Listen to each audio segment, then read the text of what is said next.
We've got some advanced stats in your 2022 edition of Fantasy Football Today in 5. Happy New Year, everybody. Welcome to the show, FFT in 5, Adam and Jacob Gibbs. Hope everybody's having an amazing 2022. Yeah, one day in. So we're going to talk about the Bengals passing game, a sleeper wide receiver for the New York Jets, and one other player a little bit later on. We'll save that for you, although you probably read it in the title anyway. All right, let's talk about Burrow coming off a 500-yard game. Higgins, almost 200 yards. What kind of performance are we getting this week? I am really excited for these guys. I think one thing that's worth noting with Burrow and Higgins and Jamar Chase really all together is that they have the most extreme man versus zone splits in the entire NFL, really, of any player, quarterback and pass catcher. And so we had seen them face a ton of man heavy coverage schemes early in the year and perform really well. And there was a bit of a midseason drought there for Burrow, at least, where they played a lot more zone heavy teams. But recently their schedule is gone back to facing more man-heavy teams, and they get one of the most man-heavy coverage schemes in the NFL this week in the Chiefs. And also it's expected to be really high scoring, of course. So everything sets up really well here. And then the other thing specifically about the Chiefs is they play press coverage at the second highest rate in the NFL. And so those two things are really, really exciting for T. Higgins. Higgins has actually been targeted at the fourth highest rate of any player in the NFL when pressed, in terms of his target per route run rate when facing press coverage.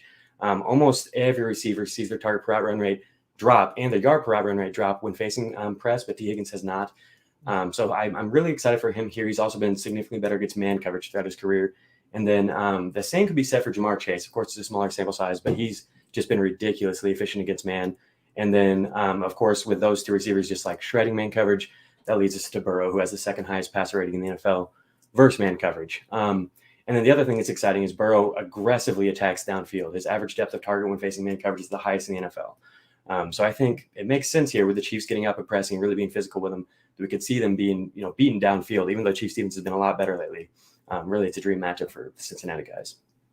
Okay, and Joe Burrow, PFF's top-rated passer in their grades for the season. He's been so good. Yeah, it's weird is that people might not think that, but he's been better than the numbers. And that was even before the 500-yard game, by the way. So next up, we have Braxton Barrio. So you actually talked about on Monday as a surprise player that could help people win their league. I'm obviously skeptical of any Jets wide receiver not named Elijah Moore, but what do you like about Braxton Barrios? Right, yeah. I mean, if Zach Wilson goes out and throws for 100 yards against Tampa Bay, then that's going to, crush the Barrios play here. But I think really in terms of what he needs to justify his DraftKings salary, or just what you need if you're starting him in a pinch in a PPR league, all he could get there on receptions alone. That's what we're looking at here. Is Tampa Bay is going to be playing with the lead, and we're going to have to see New York throwing a ton. And the way to attack Tampa Bay's defense, the way that they force opponents to attack, is all short, intermediate routes, slot routes. They've really been targeted at a high rate by slot receivers all year. And we've seen Braxton Barrios has been targeted at a really, really high rate when he's been allowed to run routes. And he should be running a ton of routes this week with Elijah Moore and Jamison Crowder both unlikely to play. Over the last two seasons, I gave this stat on Mondays. He's been targeted, I think, at the 9th highest rate of 147 qualified receivers in terms of his target per route run rate. And so that also goes up when facing zone. And he's playing a Tampa Bay defense that plays a ton of zone. So everything lines up really well on paper for Barrios to be targeted at a really high rate. Is it going to matter? Who knows, because it's the Jets. But I think if you don't have anything else, I think you could do a lot worse than starting Barrios and hoping that he gets starting receptions.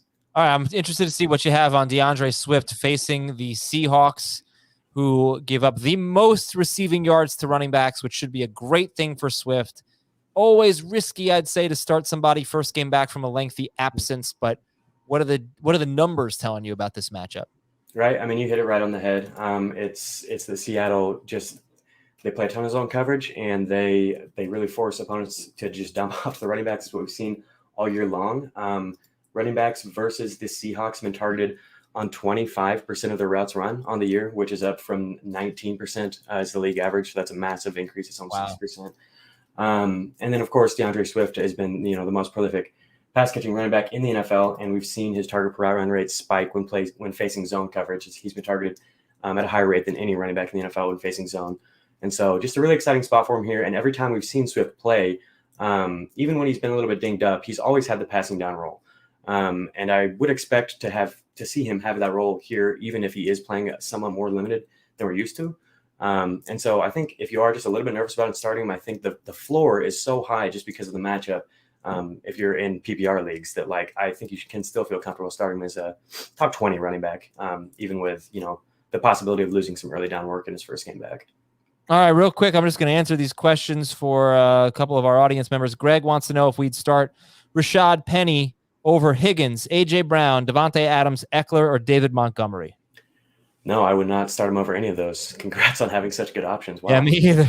That's and beautiful. Mark wants to know Dolphins DST against the Titans or the Bears against the the Giants. Pardon me. Yeah, I think it's got to be the Bears, right? That's what I would do. Yeah, I mean, the Titans are going to be missing some guys, so I guess I see, and Dolphins are playing really well, but I think I would go with the Bears still.